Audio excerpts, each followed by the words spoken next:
Hello and welcome to TechRaven. Well, today I've got one for you photographers, and it's a good one because Damien Lovegrove is back with another photography course. Now, don't cringe at the word course. I know there's loads of people out there trying to shove courses down your throat, and a lot of these people aren't even qualified enough to do them, but Damien is. He's got an abundance of experience. He's got a background in cinematography lighting, so this man is absolutely fantastic. Now, I've done a video review on one of Damien's courses in the past, so I will put a link in the description below to that other YouTube video I did in case you want to check it out. I'll also put a link in the description below to this particular course, and no, it's not going to be an affiliate link. I don't do affiliate links or Patreons or any of that nonsense. Anything I do on my YouTube channel is from the heart. So if it's brilliant, I will sing it from the, sing its praises and shout it from the rooftops. If it's terrible, I will certainly let you know that as well, as any of my regular YouTube subscribers will tell you. I'm probably the least sycophantic YouTuber out there. So let me just jump onto the computer and I'm going to show you a little bit about this course. And Damien's actually given me permission to give you 2 free samples. So you're going to basically get something free out of this video as well, a couple of tutorials thrown in so you can see those also. So let me jump on the computer now and show you the course and tell you a bit more about it.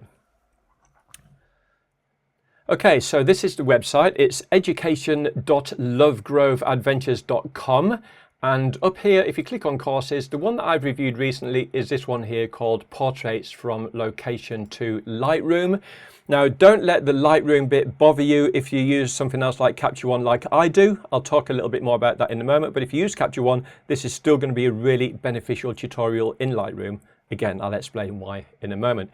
Now, the video itself is £52 in the UK, or $69, 59 euros. So it's a pretty competitively priced course. And the actual video duration, for the bits where Damien is actually doing the shoot and he's going through all the various photographs, it's about 1 hour and 10 minutes long. And as you can see here, there's actually a preview of nearly 2 minutes. So you can click play on this and you can see the shots that Damien demonstrates with 2 different models. And he does this in Europe. And in typical Lovegrove style, he's a brilliant presenter. He puts it across in simplistic terms without going into too much irrelevant details. Some photographers will start getting a tape measure out and measuring distance from lights to models and that kind of thing, which is irrelevant. Damien goes into things like the f-stop, so he can talk about depth of field and the shutter speed and light powers and stuff like that, but he just puts it across in very simplistic terms. Now in this video, he uses ambient light as well as flash lighting and constant light sources. So it's really good, and I really liked this part of the video that's about 1 hour and 10 minutes long. As you can see here on the website, it gives you all the details about the things that he's going through. Now, a lot of people might think, well, £52 for a video that's got a 1 hour, 10 minute section for the actual demonstration, but there is another video, if I scroll down a little bit, which is 2 hours and 8 minutes, which is the edit, where somebody else actually goes through and spends 2 hours and 8 minutes doing all the editing of all the pictures that Damien shoots during this stage. So in total, the course is about 3 hours and 20 minutes. So for me, £52 is a really good price, given that the 2 models in this video, they would have cost about £500 each. So there's £1,000 there. And then he had to sort of trek over to Belgium to actually do the shoot. There's hotel, there's petrol, there's all kinds of things. So with that in mind, it's a really good price, I think. So for the actual section where Damien's doing the demonstrations, a solid 9 out of 10. Really loved it. He just really knows his stuff and he gets brilliant shots time and again. He just seems to be a natural born photographer. Now in the second section, the edit, another gentleman actually does the editing in Lightroom. Now, I know a lot of people use Lightroom, probably more people use Lightroom than anything else, but let's face it, those that know, well, we use Capture One, don't we? So if you're a Capture One user, you'll still get a lot out of this section because majority of the edits that this gentleman does basically involves radial and linear gradient masks. And when he's done that, it's normally a case of reducing highlights or brightness, exposure, that kind of thing, just to lead the eye into the shot. So that's basically what most of the editing is. It's fairly simple editing, but very, very effective. And like I said, if you're a Capture One user, you'll still be able to follow along and get everything out of it, because if you're going to do a radial gradient in Lightroom, you do it exactly the same way in Capture One anyway. So I actually got a lot out of this. Now, having said that, there were a couple of things that did irk me with the editing section. Like I said, the actual section of the video where Damien is doing the demonstrations and doing the shoots with the models, brilliant. But when it came to the editing bit, there's just a couple of things that took the shine off it for me, that dropped it to a 7 out of 10. Now, I'm going to tell you what they are. Now, the first one is you get this little picture-in-picture of the gentleman's face down in the bottom left corner. Now, I'm not a fan of that. Again, this is a personal one. Now, some people may like it. They think, well, yeah, I like it. It's kind of personal. You can see who the presenter is. But I don't. I find it a distraction. I've seen some videos, especially on YouTube, where there's a picture-in-picture, and it's so big, the guy or girl's face is actually covering some important part of the interface. So they'll go to put in an S-curve and you can't see what they're doing because of the silly picture-in-picture of their face getting in the way. Now that's not the case here, because the gentleman's face is only tiny. It's just a little cutout, green screened, and it isn't covering any important part of the software interface. But it's still there and it's still moving, and I found that my eye just kept going to it, and I find it a distraction. Now, for those that say they like the personal aspect, they like to see who it is, in this particular editing section, between every photograph that Pete edits, it does show him on full screen talking to the camera saying, right, you know, that's all there is to do on that picture, let's move to the next one. So you see him in the shot anyway. So I just don't like the little picture-in-picture that people do. Again, it's a personal thing, but I've never liked it and I never will. The next thing that I found to be a little bit distracting is when the editor went to click on a drop-down menu and there was a long list of things to choose from, he had a habit of moving the mouse up and down, scrolling up and down fast over all the menu items. So they're all flickering, and then eventually he will find the one that he wants and he'll click on it. But by the time he does that, you can't really see what he's clicked on because he's frantically moving the mouse up and down too quick, and all these different menus are lighting up and flashing all over the place, and he's only doing that while he's trying to find the one he wants. So I just wished he would have kept his hand still while searching for the one that he wants, and then when he did find it, just to gently scroll down to it and click on it so we know what's being clicked on. Again, just a tiny little thing that irked me, caused a little bit of an itch on my brain that I couldn't scratch. Now, finally, there was one section in this video where he's editing the lady standing kind of above a fireplace on a bit of a shelf, and after he'd done a lot of cloning of the background to get rid of the graffiti, he did say afterwards that it would have been a good idea for him to put the shadow back in. Because of the cloning, all the shadow got taken out, and he didn't put the shadow back in. He mentioned it. Now, rather than actually going back in and re-editing the video and shooting a little screen grab to show him doing that, he just put up a load of text on the screen explaining how you do it. Now, I just felt this was a little bit of a cop-out. It's the kind of thing you expect to see on a YouTube video, not on a course that you're paying for.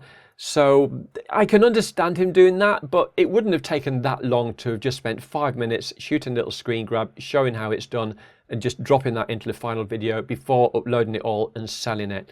But apart from that, it was a really good tutorial with regard to the editing section. Now, further down here, there is another little bit, a sample chapter that you can actually click on. It's 11 minutes long. Now, I'm actually going to show it in this video as well as another sample chapter that isn't here on the website, so you can see them both back to back. Now, for copyright purposes, to save me getting a strike, I have actually filtered out the background music, so you won't hear any background music, but that doesn't detract from the tutorial. In fact, I'm not a fan of background music in videos. I know everybody does it on YouTube and people expect to hear it. They think it can sound a little bit dead and lifeless without the music. But again, it's just a personal thing. I'm not a fan of the music, so I actually prefer my edited sample chapters with the music sucked out of it anyway. So I'm going to cue those up now for you to watch. Right, this is exactly what we're looking for. We can get rid of that top light. Everything should look good. So if you give me the tripod, get rid of this. I'm going to work handheld for this. Pop this down over here.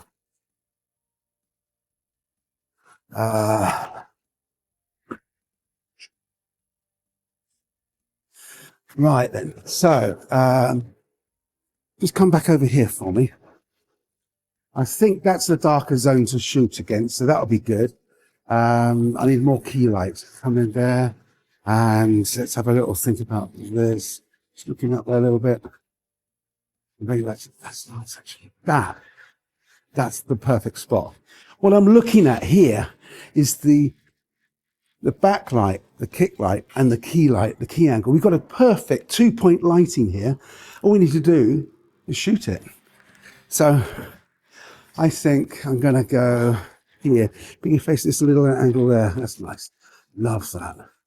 Just drop that down. I think about there. That's perfect, actually. Great. Let's have a little bit of energy. That's nice. Oh, just hold that collar. I quite like that. It's going to come in tight. That's it. Great. Looking down to the side. Yeah, that's lovely. And eyes to camera. Yeah. Thank you. And just relax. Down. Hands in pockets. There. Just there. Yeah. Love it. Let me show you what I've got. Take a look at these.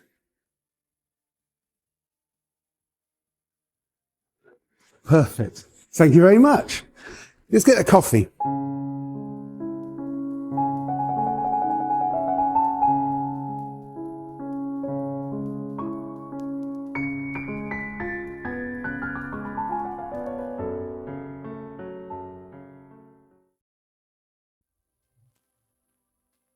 I'm going to take a picture of Leontine standing on those steps. Now, what I want to do is bring the ambient level down, and I've brought some flash into the picture.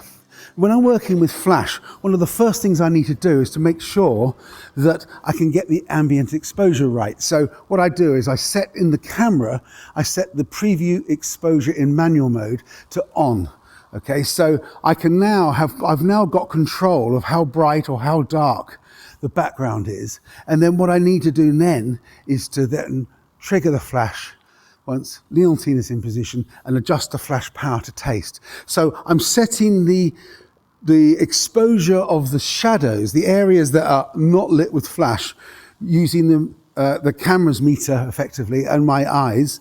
And then when the Leontine's in position, I'm setting the flash power for the highlights. Okay, Leontine, come on in. Lovely, thank you. So what you need to do is just be in line with this flash here. Is that in the right place for you? Yep, great, okay. We've got the other flash up there. So I've got the 400 as a backlight. Now, the backlight needs to traditionally be, if you've got a single backlight, opposite the camera. And so that I'm using, it's just a little bit off from that position because I'm using the pillar to hide the backlight. So I've got a strong backlight, and I've got a key light, which is an AD200 with a little grid on it. Let's take a picture. What could possibly go wrong? Okay, lovely. Let's just trigger for light. I'm going to check exposure. So that's looking really quite nice. It's perhaps a little bit hot on the flash. Although, do you know what? I really like that. I might actually take the ambient down as well. So on f3.6, let's go to 5.6.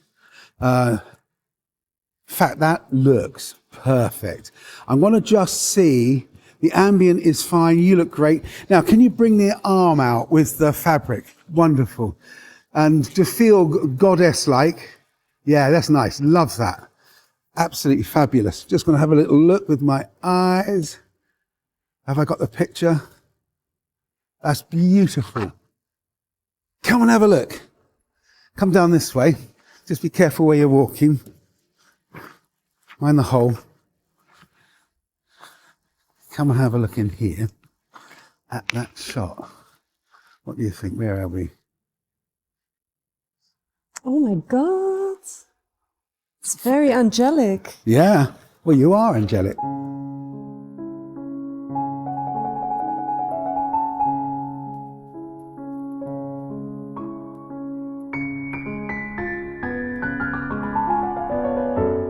Beautiful.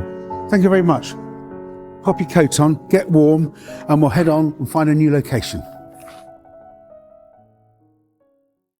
Okay, so another really good thing about this video course is if you actually buy it, you can download off this page a really well laid out PDF document, which is quite long, and it's got all the pictures, all the settings, the lenses, the camera settings, and all the technical stuff about each picture and how it is taken. So that's a really good thing. And on top of that, as a bonus, you can actually download the raw files of the photographs, so you can actually have a go at editing them yourself.